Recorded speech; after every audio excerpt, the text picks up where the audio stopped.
Okay, hi, my name is Eleanor Knox. I am a philosopher of physics. My home institution is King's College London, but right now I'm spending a delightful year here at the Centre as the Senior Visiting Fellow.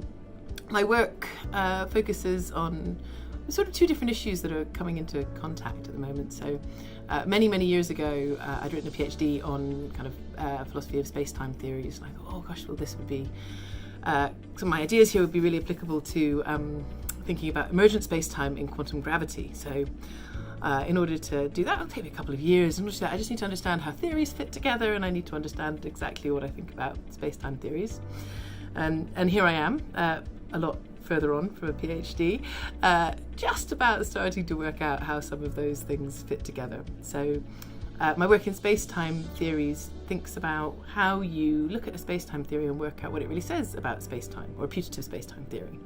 And I have a view I call space-time functionalism, which suggests a kind of fairly metaphysically lightweight way of thinking about what space-time is in a theory. Really, space-time is a structure that behaves in a certain way. And there isn't a further question about whether something's a container or whether it's the right kind of thing to be a space-time. I have another strand of my work which has been thinking about how theories fit together, and in particular how we think about what philosophers of physics call emergence. So I think that we use the word emergence in physics when there's a kind of ontological discontinuity, but that ontological discontinuity isn't necessarily accompanied by a failure in reduction. We can often understand how two theories fit together really well, but nonetheless find kind of interesting and novel structure at the higher level. And I think that that relates to particular ways that we change variables between theories.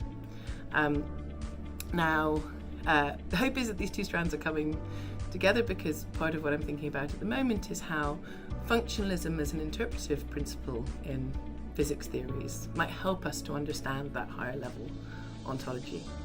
And so to take space-time as a kind of contentious example, maybe if you find space-time in general relativity via a kind of functionalist principle, and you understand theories as fitting together in this kind of way, you can be comfortable with a kind of ontological discontinuity that would happen between a fundamental theory of quantum gravity that doesn't have any space-time in it, and an emergent theory of something like general relativity that does have space-time in it.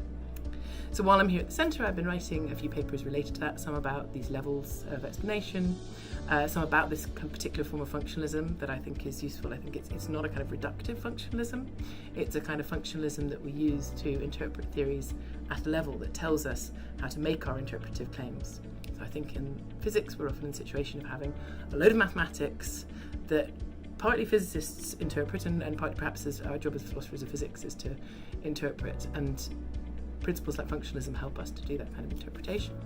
So I've been puzzling out the details of how that works broadly, and then I'm also working on a book on space-time functionalism that's supposed to kind of put together what kind of position this might be and how it might help us with these future theories. So how we apply it to theories going all the way back to Newtonian theories, through to general relativity, and then how it might apply to theories of quantum gravity, those that we have a hint of, and also those that we don't know about yet. The Centre's been a wonderful place to do this.